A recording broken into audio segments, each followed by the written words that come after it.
we get this started. So it is really my great pleasure to be with all of you this morning and also to be with you over the course of these couple of days. I was telling Sister Ann this morning, and I feel like I tell Ann this repeatedly, that I think it was providential that somehow my path ended up intersecting with this project. And in the course of my own studies, I always hoped that somehow what I research on would be able to serve women religious today. And so it is my hope moving forward that somehow I can always contribute to this project.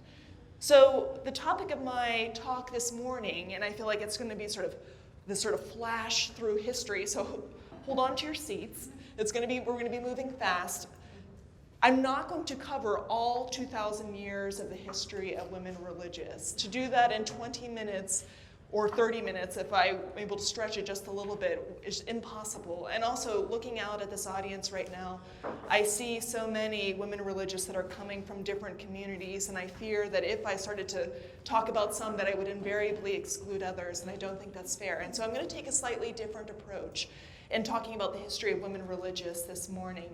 And actually, hearing Sister Teresa's talk yesterday, I realized that I think our talks are going to intersect and build on each other in really interesting ways. And so I hope that's actually going to be the case. So the history of women religious once, now, and then. So I know that many of you out there are unfamiliar with the history of women religious or are still trying to figure out how you're actually going to be able to teach this history to the students that you're going to be interacting with either in your schools or in your parishes or in your diocese. And at least from my own perspective, I think there are 4 things that I think are worth bearing in mind when we think about the importance of both studying and teaching this history. 1, knowing the whole story. And so this is going to be building on what Sister Teresa was saying yesterday, though I think she was moving us from the present and then into the future. I'm going to be taking us to the way back in the past. But also dispelling misconceptions. And I'm actually going to spend quite a bit of time talking about some of the misconceptions that come up a lot with the students that I interact with. But also, I think, I don't want to say more importantly, but these misconceptions are actually quite enduring even among scholars of women religious. And this is what I actually find really troubling, because these are the people that are actually writing the histories of women religious now. So I'm going to be talking about those misconceptions and then giving you a few, I think, vivid examples that give us a sort of counter witness to those misconceptions. And then talking about the importance of raising awareness. And actually, I think this project is so vital to raising awareness about the history of women religious, but what women religious are doing now and in the future. And then also, and I think this is an important final piece, encouraging vocations, both in sort of the broader sense of getting young people to think about their vocations within the church, but also it is my hope that in learning about the history of women religious, that it actually will encourage vocations to the religious life too. So let's get started. Knowing the whole story. There's a funny thing about history that I think some people neglect. A lot of people want to say that history is this objective discipline. And so when a historian sits down to write some account of the past, that he or she is writing with perfect objectivity, and that their own perspective is not weighing on what they're actually saying or slanting it in a particular way. And that's actually not the case. Any historian, but any storyteller really, when you tell a story, you're going to tell it from your particular vantage point. And that vantage point may be influenced by the particular circumstances that you're coming from, the experiences that you've had in your own life, or maybe the things that you've read about the past too. And so I want to insist that history is made, not given. And we are all actually makers of history, of course, in the things that we do, but in the telling of these stories about the past as well. And so you, as teachers, have this tremendous responsibility, because you are storytellers now of this history as well. And with that comes an incredible responsibility. But getting to know you all over the past day, I know that you all are more than up to the task. So the second thing, again, and this is building on the previous point, it is subjective, not objective. Again, we're telling this from our own particular vantage point. And the third thing is, it is preserved, not guaranteed. So in this making of history, we make it, But in order for that history to endure throughout time, we have to keep telling those stories over and over and over again. And I'm completely with Sister Teresa in saying that women religious are far from becoming extinct, but women religious also need the help of laity within the church to continue telling those stories for them too. That it is our responsibility as well to be preservers of that history. Now, again, building on what Sister Teresa was saying yesterday, the witness of women religious is enduring. It's enduring. It was there from the beginning because, like what Sister Teresa was saying yesterday, I would want to insist that some of those early female apostles were sort of among the first of these women religious within the church. And here actually I have a manuscript illumination that dates to the 12th century that is of Mary Magdalene as Apostola Apostolorum, as the apostle of the apostles. And also we can think about Mary Magdalene, Susanna, Joanna, these women from their own resources providing for Jesus and his disciples. But this continues throughout time. We have the desert mothers. There weren't just desert fathers like Anthony of the Desert. There were also desert mothers like Amas and Electica that was in Egypt.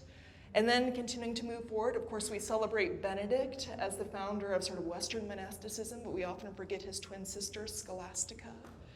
And then we keep moving forward. Yes, Scholastica. I focus on Benedictines in my own research, and so definitely a huge shout out to Scholastica. And then, of course, we celebrate Francis, but we often forget Clare of Assisi. We celebrate Ignatius of Loyola, but we often forget Mary Ward.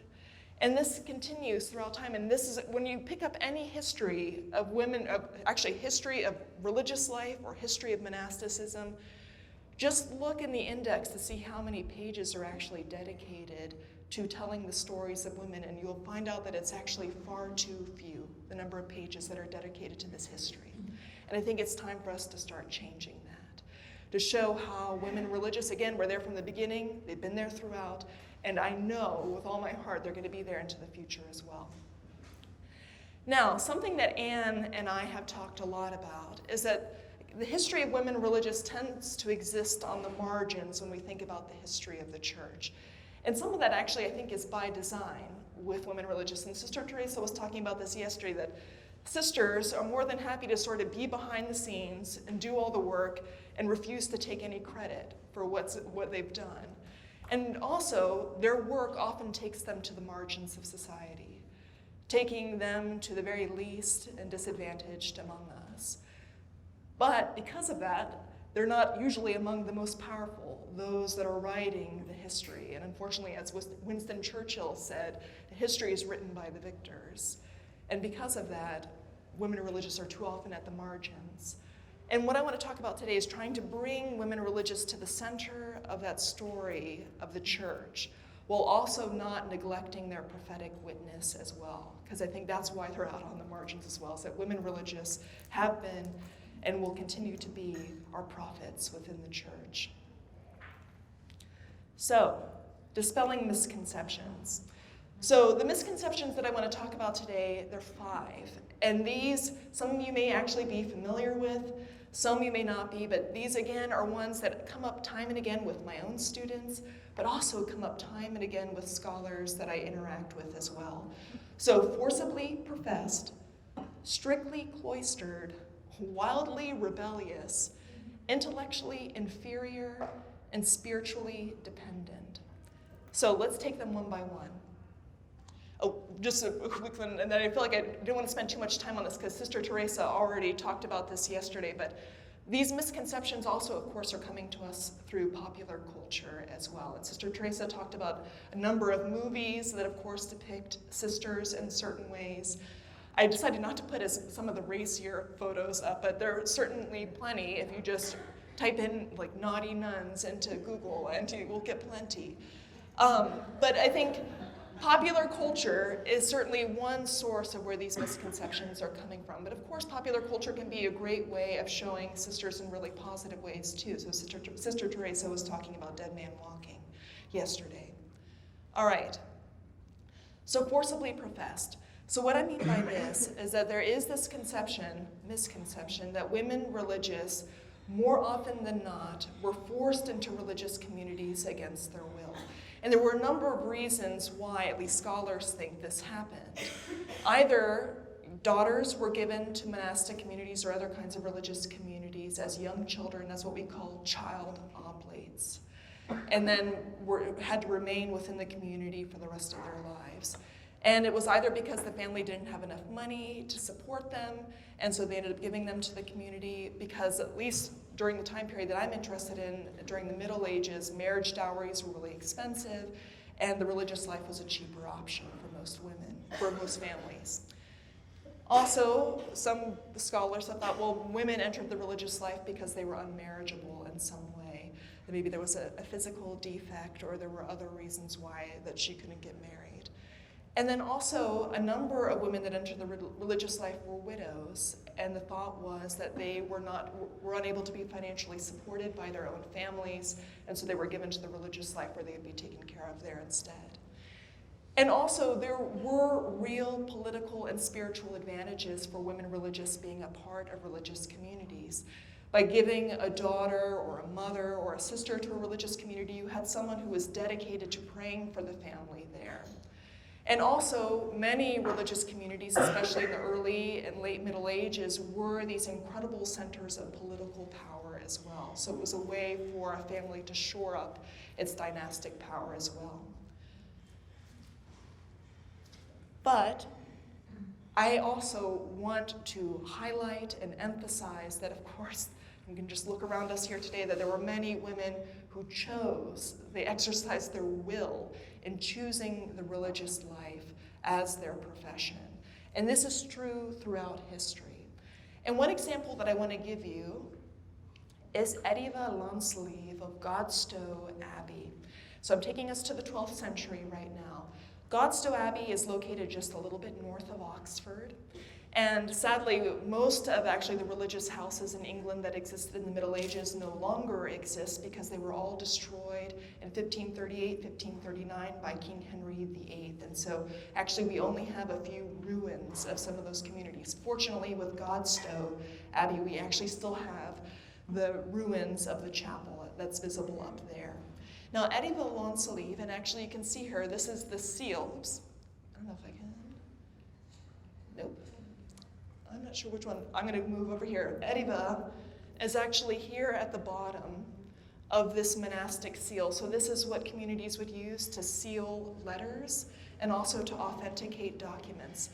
Eddy Bob was a widow from Winchester. At about the age of 30 or 40, she received a vision from God telling her to found a religious community on the banks of the Thames just outside of Oxford. And she did that. And she was such a charismatic leader, she was actually able to persuade King Henry I to donate money to actually found this community, and ended up attracting women from the neighborhood around the area of Oxford, but clearly was quite popular in Winchester too, and brought a number of women with her from Winchester. And actually, her two daughters ended up entering the religious life with her, and they ended up becoming the first prioress and the second prioress in turn. So, willingly professed as well. Strictly cloistered is the second misconception. And what I mean by strictly cloistered is that women religious are completely shut off from the rest of the world, either kept behind a grill of some kind or at least behind the walls of their communities. And of course, we can think about cloistered women religious today, that there are women, and it's been true in the past and into the present, that do separate themselves from the rest of the world. But even in that case, when we have the case of a grill or a wall that's separating a community from the rest of the world, I think it is a misconception to think that somehow they're completely separated from the rest of the world, that they still have contact and are engaging with the world either through their prayers or letters or other forms of engagement.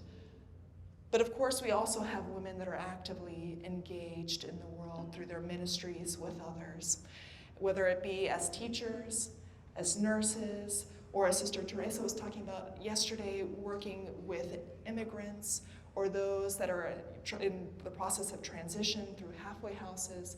And so we can't neglect the ways that women are actually engaged out in the world world today. And just to give you an example from the past of someone actively engaged, I'm going to take us to the late 13th century.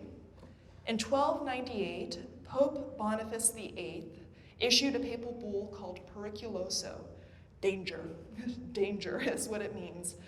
And what this papal bull effectively was trying to do was to keep women religious strictly cloistered. And what I mean by that is to keep them within the walls of their community. And what he was afraid of is that there was too much entrance into communities and too much egress from communities, so too much back and forth with the outside world, and he wanted to put an end to that.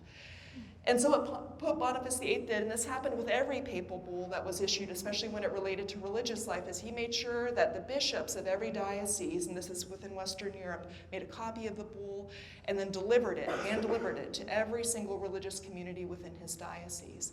Now, in the Diocese of Lincoln, the bishop at the time took his copy of the papal bull periculoso to Margate Priory, which is just a little bit north of London in England.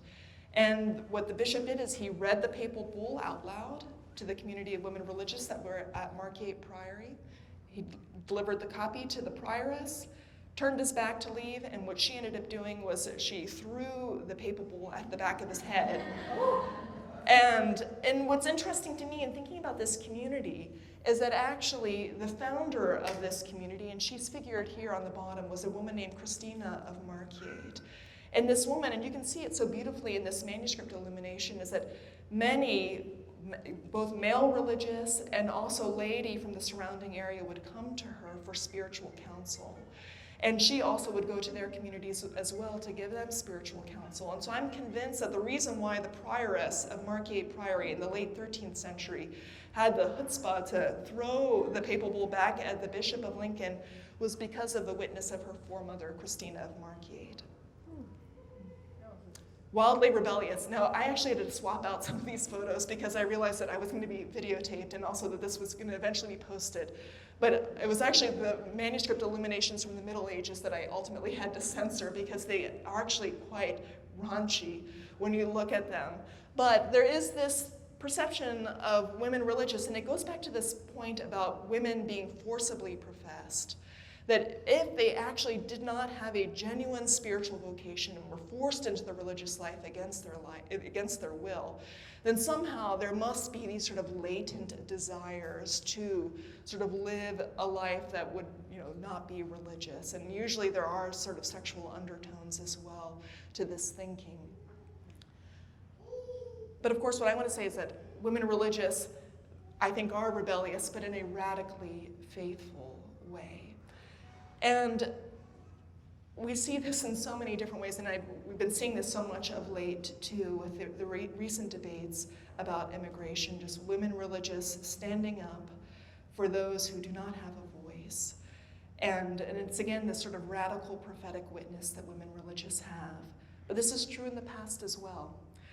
And I'll have to talk about this as I feel like my true foremother, Hildegard of Bingen, she's the reason why I ended up studying the Middle Ages and also studying women religious too in the Middle Ages. But Hildegard of Bingen, this formidable, truly polymath of a Benedictine nun and abbess from the 12th century. I want to take us actually to the very end of Hildegard's life. She was 80 at this time. It was the year before she was going to die. Hildegard allowed a layman to be buried on the grounds of the monastery that she had founded at the Rupertsberg, and you can see where it was founded there. Unfortunately, it was destroyed to make room for a railroad that was coming through in the 17th century, but that's a sketch of it. Hildegard allowed this man to be buried on the grounds of her community, but what ended up happening was they found out that he had been excommunicated, or at least that was the claim of the Archbishop of Mainz. He said that the layman had to be disinterred, so unburied, and removed from the grounds of the monastery, or else the community would be placed under interdict. And what this meant was that the community wouldn't be able to receive the sacraments or be able to sing the divine office. Hildegard received a vision saying that she shouldn't do that, and so she refused. And the community was placed under interdict. And what she ended up pleading for was that this man actually had made a sincere confession at the end of his life, and deserved to be buried on consecrated ground. And so she absolutely refused, even though her community ended up spending most of that next year placed under interdict. And finally, the interdict was lifted. He was allowed to stay. Hildegard ended up dying 6 months later after the interdict was buried. But it was sort of this radical commitment to what she thought was right that she ended up sort of holding out till the end. Intellectually inferior. Now, some of these I just couldn't bear to even try to find photos to go along with it, just because I find them so demeaning. But this one is actually the most persistent among the scholars that I interact with, is that women religious were or undereducated, illiterate in reading and writing, especially thinking about the Middle Ages, especially in Latin, untrained in the arts, music, painting, but even producing these sort of beautiful illuminated books, and also even writing books of their own. And so because of all of this, they were dependent on male clerics to come in and provide these services for them. Of course, I think it's completely wrong that women religious are intellectually inspiring. I mean, from Sister Corita Kent, Sister Elizabeth Johnson. I mean, I just feel like I could have filled multiple slides with all of these incredible women religious, or a Heloise, also a Benedictine abbess as well. I want to focus on the 4 women doctors of the church, just quickly, and I hope that many of you know of these 4 women doctors of the church. 2 of them were mentioned repeatedly yesterday. I've already talked about Hildegard of Bingen, Catherine of Siena, Teresa of Avila, and then Therese of Lisieux. So we have a Benedictine, a Dominican, and 2 Discalced Carmelites. Now, something that I want to note is that the first 4 doctors of the church were named in 1298 by Pope Boniface VIII that we've already encountered. Ambrose, Augustine, Jerome, Gregory the Great. Then several more male doctors of the church were added. It wasn't until 1970 that we have our first woman doctor of the church. But the ratio is still radically unbalanced. 4 women out of 36. 4 women out of 36. And I know of so many more, and I know many of you know, so many more women religious that we could put in this category of people that are outstanding witnesses to Christian teaching. But also there are so many women religious whose names have been not recorded or preserved or maybe even discovered yet. And I think it is our responsibility to keep finding those intellectually inspiring women religious. Finally, and this is something that has been of chief interest to me in my own research, spiritually dependent. Now, what I mean by this is that, especially over the course of the Middle Ages, as the sacraments of the church became more strictly defined, women religious were defined out of performing those various ministries. And because of this, they became more increasingly dependent on the care of priests. And so more often than not, when I talk to scholars, the story they tell me is that priests were at the heart, and that is the metaphor they use, were at the heart of communities of women religious. And something that goes along with this is that because the sacraments of the church became more important, especially the reception of the Eucharist, and also having masses said on the behalf of your soul, because these became sort of more prestigious or desirable spiritually, that the prayers of women religious were devalued. And this is why communities of women religious are smaller, poorer, and also their histories or their existences tend to be shorter. That's the way the story has gone. That's the way the story has gone. What I want to talk about is women religious as being spiritually caring. Now, I feel like this word care has lost the meaning that I'm trying to recover from it. So I've actually put the Latin underneath it, cura, the care or cure of souls or of nuns. And what I've been trying to do in my own research is to show how women religious have exercised primary control of creativity in, agency over this form of care of themselves within their own communities, but also to laity that sought out their spiritual care as well. And so just to give you just two quick examples, and I ended up talking about this a lot when I came down here the last time in March. These are two forms of confession that survive from communities of Benedictine nuns in England. And both of these forms of confession, the first, the one on the left, is actually both a form of confession and then of absolution that were written for a nun to recite, hearing the confessions of both her fellow sisters, but also of laymen as well. And then the one on the right is actually a form of confession that is an adaptation of a form of confession that's typically recited by priests when they're receiving the Eucharistic offering before they consecrate the Eucharist. And this was actually adapted for a nun as well to recite. And these date to the 10th and the 11th centuries. And so there is so much more of this kind of evidence, though, that is waiting to be discovered. Women religious hearing the confessions of their fellow sisters, but also of laity, women religious reading the gospel liturgically, women religious administering the Eucharist out of reserve. These are all things that scholars, but also I think many people even still today that are not within academia want to insist on this history of women religious. And I think there is another story to be told, and we can tell it. So, just to move quickly, because I know we want to go on our tour of the missions. By raising awareness, what I'm meaning by this is that you all are doing it by being present here over these couple of days and learning about this fabulous curriculum that Ann David and her team have developed. You are going to help raise awareness about the lives of women religious today and in the past. And I think that's a vital piece of this puzzle. But also, and I mentioned this earlier, I think another vital piece is that we need to be actively engaged in preserving the history of women religious, recovering these stories from the past and also of the present, and telling them over and over and over again. I think that is a way for us to be able to show gratitude to women religious, as Sister Teresa was talking about yesterday. So that's the thing. And then, I'm not going to spend too much time on this because I know we're about to go, but encouraging vocations.